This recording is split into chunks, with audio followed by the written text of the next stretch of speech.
Hey everyone, welcome to Scott's RPG Reviews. I'm Scott Monkern. I got in a bunch of stuff yesterday, but there was one in particular that I wanted to go through real quick and do a quick kind of unboxing look at.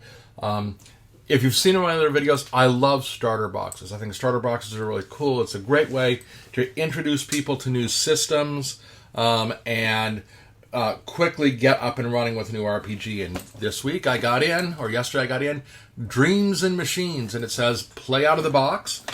Dreams and Machines is kind of a post-apocalyptic, off-world mech warrior fighting off the big bad machines kind of game. It's by Modifphius Entertainment. And so let's take a look and see what's in the box. I'm going to go ahead and open up the cover here.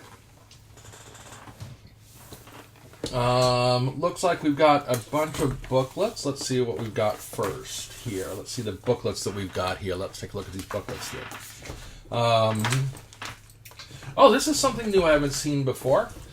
We have a tutorial booklet. Other RPGs haven't had quite this kind of thing in it.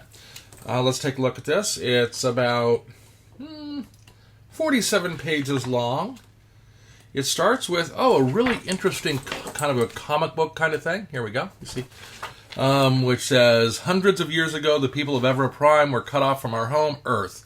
We fought a war against a corrupted AI. Yay, AI. The builder and its army of mechs. We had to destroy our own civilization in the hopes of survival.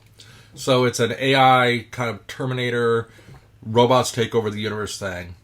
Then after the comic, it's about 15 pages of nice comic narrative talking about the universe. Then it has a create your characters. Step 1, choose your origin.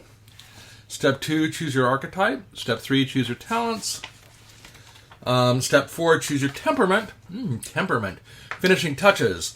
Bingo! So within, looks like 16 to 22, 6 pages to create a character. That's pretty good. I like it so far. Tutorial then, it says somebody's always telling me to do. And it's got a tutorial RPG in it. Looks like this. Kind of same thing. Really well formatted. Type's a little small for my eyes, but that's okay. It's got call-out boxes. Oh, that's kind of neat. So there's these call-out boxes. I don't know if you can see this here or not. Which is stuff the GM should read to the players. I like that. So this kind of reminds me of the Dune Agents box, where they have an adventure where it literally says, GM, do this, GM, do this, GM, do this. Then it's got that. And then it talks about damage and injuries. I'm not sure. At the end, it's got some things, some additional hints and ideas on it, like how can I recover hit points, that kind of stuff. I would have put it in the middle somewhere. And it's got a quick reference at the back, which is how to test, how does exhaustion work, types of truths. There's obviously a truth mechanic. Complication ranges, they range from 1 to 5.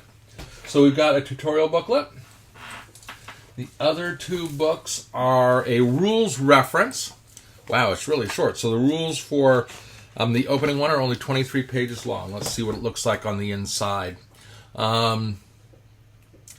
Attacking, complication, success, confront the problem. NPCs, PCs. Looks like it's alphabetical. Mostly, yeah, it's alphabetical, except for the components list.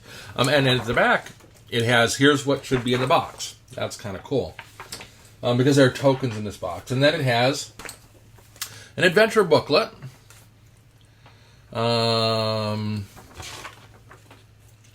Looks like this is a much larger adventure. It has, I assume scenes are like scenes within an adventure. It's about 60 pages long, 10 scenes. That's that. So we've got the tutorial, which is nice and short, and then an adventure one. We have a map. Very cool. Very simple. We have a bunch of handouts, props, kind of like what I saw with Blade Runner. Blade Runner had a ton in its starter box. This has a few. We have some envelopes. This is kind of interesting. Player name, character name. And we've got 1, 2, 3, 4, 5, 6, 7. So we've got 7 envelopes, but no character sheets. That's interesting. But we got these player envelopes, which give you your player name and character name. We have tokens. I pre-punched them out, but we got Oh, a whole bunch of tokens. We got purple tokens, we got energy tokens, it looks like. We have character tokens, looks like for if you're on a map. Came with some pre-Ziploc bags. I ended up with a few Ziploc bags left over. That's kind of cool. I always like it when you got extra Ziploc bags. Now, we've got a set of 20-sided dice. Looks like they're special. The 20 is replaced with a little kind of spiral symbol.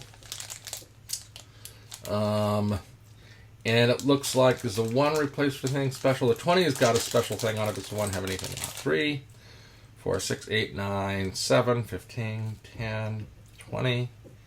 Oh, no, the 1 is replaced with a spiral. The 20 has a normal 20 on it. Okay, so the 1 must be bad in this case, I would guess. Maybe? No, don't know. I haven't read the rules yet. Okay.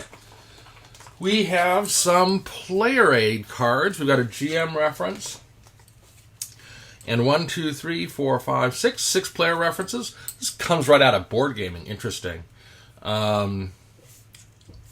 It's got, on the player reference, it has spirit spends, threat adds, and momentum spends. It's got a momentum mechanic, which is interesting. And then we have, what's interesting is a whole bunch of cards. We've got glyphs, we've got, it looks like NPCs, yeah, deceit walkers, so we've got monsters or NPCs, whatever you want to call them. We have these cards called Origin. Now, I went back and I read the tutorial just to see. It's really interesting. I'm going to be curious about this mechanic. It doesn't come with pre-gens, which I was kind of surprised by. Normally, I expect a starter box to come with pre-gens. Instead, they make the character creation process a series of picking cards. And it says, pick your origin, and it gives you your stats: might, quickness, insight, resolve, tech level 5, spirit 4, supply points 3. You get a glyph called lore. And it says your next step is to choose an archetype. Choose between tech or mediator. So basically, you pick your origin, and it tells you the next step on the card. And I assume what you do is you pick a series of cards, and then you put them in the envelope, along with tokens, I assume, as well. Really interesting way to generate a character. The other system where I'd seen where you create a character using cards is Revolutions. But it is a much more fuzzy, it's actually a non-numeric RPG system where you don't actually generate real stats. You have characteristics, and you pick these cards to build characteristics.